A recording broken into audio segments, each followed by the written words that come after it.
Running cadence has been proven by science to be an important factor in preventing running-related injuries and improving performance. What exactly cadence is, why it matters, and how to improve it will be the subject of this video. Let's get into it. Hey runners, what's going on? Welcome back to the channel. Your cadence is simply the number of steps you take every minute when you run. Imagine two perfect twins running together, Tom and Bob.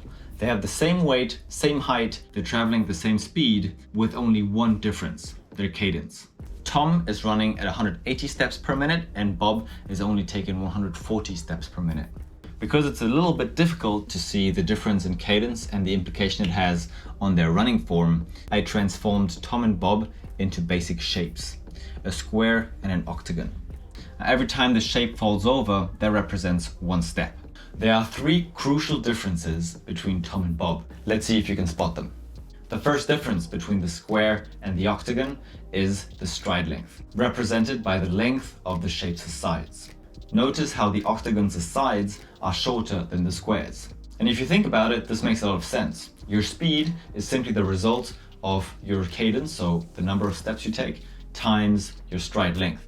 Now, if you have a shorter cadence, that means that you have to increase your stride length in order to have the same speed.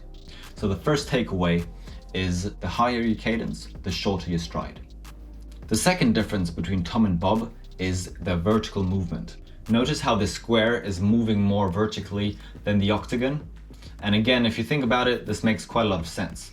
If your steps are longer, that means you have to travel further in the air, and this implies that you have to jump higher on every step. Now, if you've been running a little bit, especially longer distances, you know that running is all about getting from A to B while conserving the most amount of energy. So what you don't want to do is spend a lot of energy in vertical movement, because that doesn't get you from A to B. That's just wasted energy. In fact, if you look at professional runners and sprinters, you will notice that they have very, very little vertical movements, and that their heads are almost floating on the same level in the air as they're running. So the second takeaway is the higher your cadence, the lower your vertical movement. The third and last difference between Tom and Bob is the most important one and directly linked to your running injuries. It's the vertical impact. And vertical impact is simply the force with which you land on every step. Now, in the scientific literature, there is quite a bit of confusion with what actually leads to running injuries.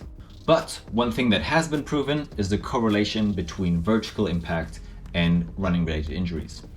The higher your vertical impact, the higher your chance of getting injured. When you see the two shapes, the square and the octagon falling over and over again, you notice that the octagon is taking more steps, but at each step has less force, is softer, okay? And that's because the strides are shorter and they're traveling less vertical distance in the air. And this is just a theory. I highly encourage you to go outside and feel the difference it makes. When you're taking long strides, you will notice that with every step, you will experience more vertical impact. And it's just harder on your shins, it's harder on your joints, it's harder on your muscles. And if you're a heel striker, it's even worse. So this is the third and most important takeaway. It's actually the only thing I really want you to remember from this video, is the higher your cadence, the less vertical impact on each step when you're running. All right, guys, that's been it. Comment down below if you have any questions, and I'll see you in the next video. Peace.